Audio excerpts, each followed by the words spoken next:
Hi hello welcome. ஒரு தந்தை தன்னோட மகனை அழைச்சிட்டு ஒரு பள்ளிக்கு போறாங்க. அந்த பள்ளியில பாத்தீங்க அப்படின்னா தான் விவாகரத்து பெற்ற மனைவி அந்த பள்ளியில முதல்வரா இருக்காங்க. அந்த குழந்தையோட தந்தைக்கு ஷாக் ஆகுது. அவங்க வாழ்க்கையில ஒரு பெரிய மாற்றம் ஏற்படுது. வாங்க அந்த மாற்றம் என்ன விரிவா பார்க்கலாம். ஜெய்ப்பூர் ரொம்ப அழகான ஒரு இடம். அந்த இடத்துல பாத்தீங்கன்னா நிறைய கைவினை பொருட்கள் எல்லாம் ரொம்ப அழகா வித்துட்டே இருப்பாங்க.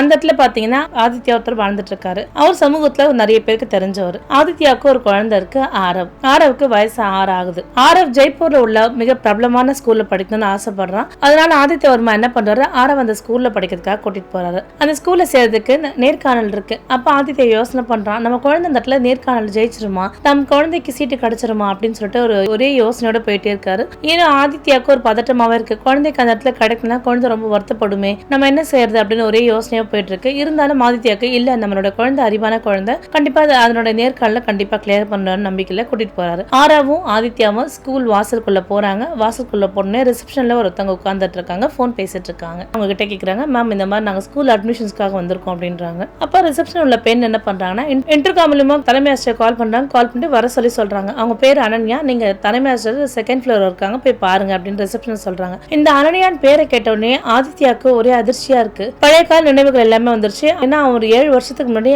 ஆரோவோட மனைவி அனன்யா, அவங்க 2 பேருமே சில பிரச்சனைகளால அந்த இடத்துல இருந்து விவாகரத்து பெற்றிருப்பாங்க.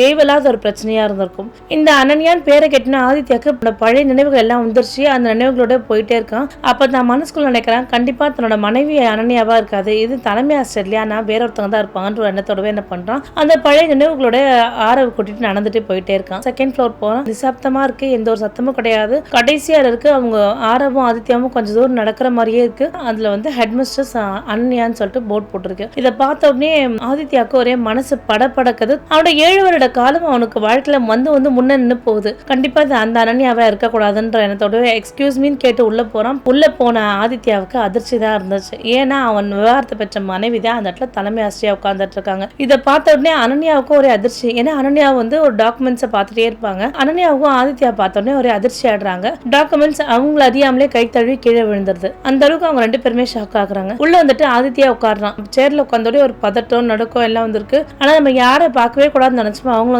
பார்த்துட்டுமே அப்படின்னு ஒரே யோசனையா போயிட்டு இருக்கோம். இருந்தும் அனன்யா என்ன பண்றா, தன்னோட தைரியத்தை வரவழைச்சிட்டு, நீங்க யாருக்காக வந்திருக்கீங்க, என்ன விஷயத்துக்காக வந்திருக்கீங்கன்னு கேட்கறா. இல்ல நான் என் குழந்தை அட்மிஷனுக்காக வந்திருக்கேன் அப்படின்றா. அப்படியா அவங்க குழந்தையான்னு சொல்லிட்டு அந்த குழந்தை பேர் என்னன்னு கேட்கறாங்க. ஆரவ் அப்படின்றாங்க. சரின்னு சொல்லிட்டு என்ன பண்ற அனன்யா அந்த குழந்தைகிட்ட சில பதில் எல்லாமே கேட்கறாங்க. அந்த குழந்தை ஒவ்வொரு பதிலுமே கரெக்டா டான் பதில் சொல்லிடுது. எந்த கேள்விக்குமே பதில் தப்பா சொல்லவே இல்லை. அனன்யாக்கு இதை பார்த்தோன்னே ஆச்சரியம். ஏன்னா அனன்யாக்கு தன்னோட குழந்தை மாதிரியே ஒரு உணர்வு ஏற்படுது. ஏன்னா அனன்யாவும் சின்ன வயசுல அந்த மாதிரி சுறுசுறுப்பாவும் துடிதுடிப்பாவும் இருப்பா. இருந்தும் அவருக்குள்ள ஒரு சந்தேகம் எழுந்துட்டே இருக்கு. அப்ப அந்த குழந்தைய பார்த்த உடனே ஏனோ அனன்யாக்கு ஒரு விசித்திரமான கேள்விகள் எழுது. அப்ப ஆதித்யாட்ட சொல்றா, நான் இந்த குழந்தை கிட்ட கொஞ்சம் தனியா பேசணும், நீங்க கொஞ்சம் வெளியே போறீங்களா அப்படின்னு சொல்லிட்டு கேட்கிறா. ஏன் நீங்க குழந்தைகிட்ட தனியா பேசணும்னு சொல்லிட்டு ஆதித்யா கேட்கறாரு. இல்ல சில கேள்விகள் கேட்கணும், நீங்க வெளில போங்க அப்படின்றா. அப்ப ஆரவை கூப்பிட்டு அனன்யா கேட்கறாங்க, உங்க அம்மா பேர் என்ன அப்படின்னு சொல்லி கேட்கறாங்க. அப்ப ஆரவுக்கு பதில் சொல்ல தெரியல. உங்க அம்மா என்ன ஆச்சு அப்படின்னு சொல்றாங்க. எங்க அம்மா கொஞ்ச நாளைக்கு முன்னாடி இறந்துட்டாங்க அப்படின்னு சொல்றோம். கேட்டுட்டே இருக்கும்போது ஆதித்யா உள்ள வந்துடுறான். நீங்க இந்த கேள்வி எல்லாம் கேக்குறீங்கன்னு அனன்யா பார்த்து கேட்கறாங்க. இல்ல அவங்க அம்மா இப்பதான் இறந்தாங்கன்னு சொல்றீங்க, இவனுக்கு 6 வயசுன்னு சொல்றீங்க, நிறைய வித்தியாசம் இருக்கு, வேறுபாடு இருக்கு அப்படின்றாங்க. உங்க லைஃப்ல நடந்த கதை என்னன்னு எனக்கு சொல்லுங்க அப்படின்னு சொல்லிட்டு ஆதித்யா கிட்டே அனன்யா கேட்கறாங்க. அப்ப ஆதித்யா சொல்றான், நான் ஜெய்ப்பூர்ல பிசியான்னு ஒரு பெண்ணை பார்த்தேன். அந்த பெண் எனக்கு நிறைய உதவி பண்ணாங்க, எனக்கு ரொம்ப நல்ல விஷயம் எல்லாம் செஞ்சாங்க, அதனால அவங்களே திருமணம் பண்ணிட்டேன், அதனால எனக்கு பிறந்த குழந்தை தான் ஆரவ் அப்படின்றாங்க. ஆனா நீங்க சொல்ற வயதுக்கும் நீங்க திருமணம் பண்ணதுக்கும் வித்தியாசமே இல்ல, நிறைய வயசு இருக்க குழந்தைக்கு இப்பதான் 3 வருடம் முன்னாடி திருமணம் பண்றேன்னு சொல்றீங்க, நீங்க ஏதோ ஒரு விஷயம் என்கிட்ட மறைக்கிறீங்க அப்படின்னு சொல்றாங்க. அப்ப ஆதித்யா சொல்றாரு, நான் அட்மிஷனுக்காக வந்திருக்கேன், நீங்க அட்மிஷன் மட்டும் கொடுங்க, உங்களுக்கு தேவையில்லாத விஷயத்த நீங்க பேசாதீங்க அப்படின்னு சொல்றாரு. இது எனக்கு தேவையில்லாத விஷயமா அப்படின்னா ஆமா அப்படின்னு சொல்றாங்க. 2 பேருமே மறுபடியும் வாக்குவாதம் பண்றாங்க. அப்ப அனன்யா பழைய விஷயம்ல நினைச்சு ரொம்ப அழறாங்க, தேம்பி அழறாங்க.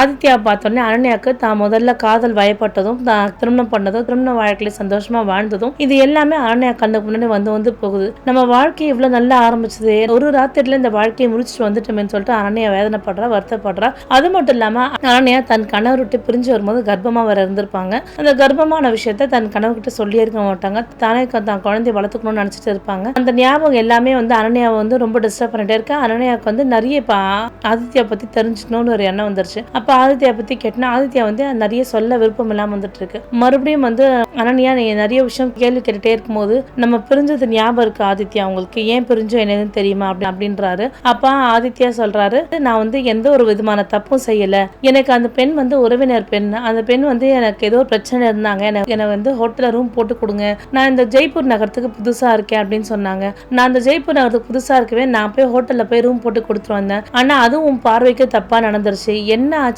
ஏது நடந்துச்சுன்னு என்ன தீர கூட நீ விசாரிக்கல, நீயா ஒரு முடிவு எடுத்த, நீ எடுத்த முடிவுதான் சரின்னு நீ கிளம்பிட்ட, நீ இப்ப எதுக்கு நீ என் வாழ்க்கையை பத்தி ஆராயற, நான் எப்படி போனா உனக்கு என்ன அப்படின்னு சொல்றாரு. ஆதித்யா கிட்ட மறுபடியும் அனன்யா கேக்குறேன், நிஜமா நீங்க சொல்றது உண்மையானா 7 வருஷம் கழிச்சு நான் ஏதாவது மாத்தி சொன்னா, 7 வருஷத்துக்கு முன்னாடி நான் உங்ககிட்ட என்ன விஷயத்த சொன்னோம் அதே தான் நான் இப்ப சொல்றேன் அப்படின்னு சொல்றா. அப்ப அனன்யா சொல்றா, உங்ககிட்ட நான் கூட ஒரு விஷயத்த மறைச்சிட்டேன், நான் வந்து உங்களை விட்டுட்டு வரும்போது பாத்தீங்க அப்படின்னா நான் கர்ப்பமா இருந்தேன், நான் வந்து உங்க மேல உள்ள கோவத்துல உங்ககிட்ட சொல்லக்கூடாது முடிவு பண்ணேன், என் குழந்தை நானே வளர்த்துக்கணும் அப்படின்னு சொல்லிட்டு நான் முடிவு பண்ணேன் அப்படின்ற. அப்ப ஆதித்யா ரொம்ப ஆச்சரியமா கேட்கிறாரு, அப்ப என் குழந்தை எங்க அப்படின்னா, ஏன்னா அந்த குழந்தை வந்து பிறக்கிறதுக்கு முன்னாடி இறந்துருச்சு அப்படின்னு சொல்றா.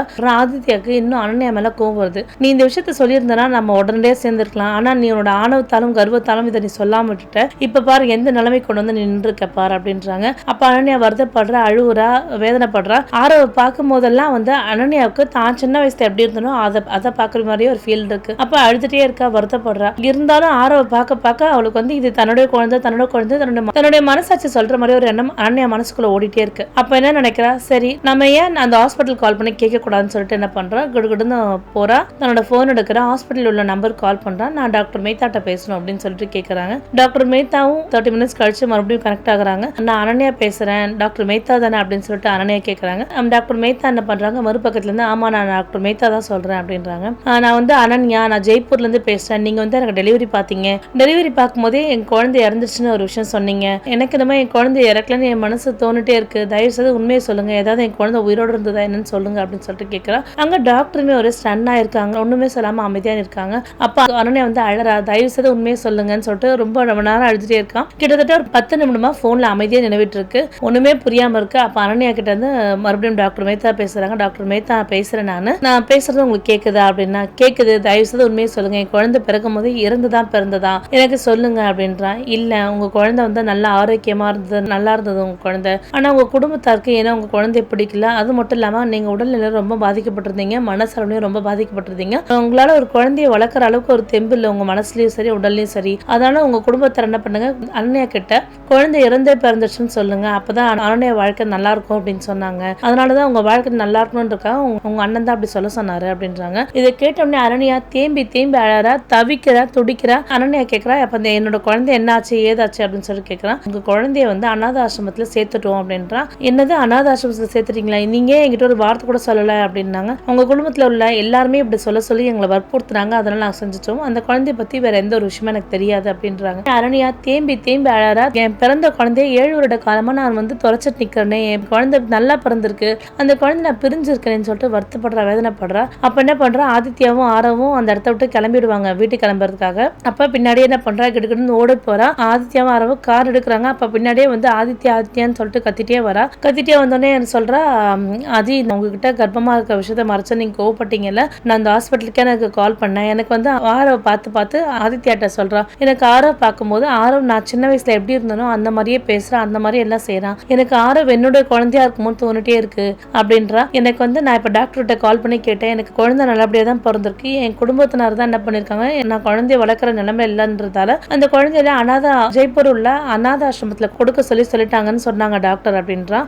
ஜெய்ப்பூர் உள்ள அநாத ஆசிரமத்துல அதான் என் குழந்தை இருக்கும், நம்ம போய் கேட்கலாம் அந்த குழந்தைய அப்படின்றான். அப்ப ஆதித்யா கேட்கிறா, ஜெய்ப்பூர்ல என்ன ஆசிரமத்துல இந்த குழந்தைய கொடுத்தாங்கன்னு கேட்டாங்க அப்படின்னா, ஜெகசேவன்ற ஒரு ஆசிரமத்துல தான் கொடுத்துருக்காங்க, வாங்க அதையும் நம்ம சீக்கிரமா போனா நம்ம குழந்தைய பத்தின டீட்டெயில்ஸ் தெரிஞ்சுக்கலாம் அப்படின்றான். ஆனா ஆரவ பார்க்கும்போது எனக்கு என் குழந்தைய பாக்குற மாதிரி ஒரு எண்ணம் இருந்துட்டே இருக்கு அப்படின்றான். அப்ப ஆதித்யா சொல்றா, இந்த ஆசிரமத்துல தான் நான் அவனை தத்தெடுத்தேன், நான் ஒரு வருட காலத்துக்கு முன்னாடி தான் அவனை தத்தெடுத்தேன், எனக்கு வாழ்க்கை வெறுமையா இருந்துச்சு, ஒரு குழந்தை இருந்தே என் வாழ்க்கை நல்லா இருக்குமே தோணுச்சு, அதனால அங்க தான் தத்தெடுத்தேன், அவன் அம்மான்னு கேட்கும்போது அம்மா கொஞ்சம் நாட்கள் முன்னாடி இறந்துட்டாங்கன்னு சொன்னாங்க அப்படின்றான். அப்ப அனன்யா தேம்பி அழறா, ஆதித்யா நீங்க எனக்கு திருமணம் பண்ணிருக்க மாட்டீங்கன்னு என் மனசு சொல்லிட்டு எதா இருந்துச்சு, நான் நினைச்சபடியே தான் நடந்திருக்கு, ஆரவ் உண்மையாவே நம்மளுடைய குழந்தை தான், ஏன்னா என்னுடைய ஆக்டிவிட்டிஸ் எல்லாமே ஆரவ் கிட்ட இருக்கு, நான் சின்ன வயசுல எப்படி இருந்தோன்னு அப்படியே தான் இருக்கான் அப்படின்றான். அப்ப ஆரவ் இவங்க 2 பேருமே ஒருத்தருக்கு ஒருத்தர் பார்த்துட்டே இருக்கான், சிரிக்கிறான். ஆனா ஆரவுக்கு என்ன நடக்குதுன்றது பெருசா தெரியல, ஏன்னா அவன் சின்ன குழந்தையா இருக்கிறதால. அப்ப அனன்யா வந்து என்ன பண்றா, ஆரவ் நல்லா ஹக் பண்ணிக்கிறாங்க. ஹக் பண்ணி முடிச்சோடனே ஆரவ் சொல்றான், அம்மா அழாதீங்க,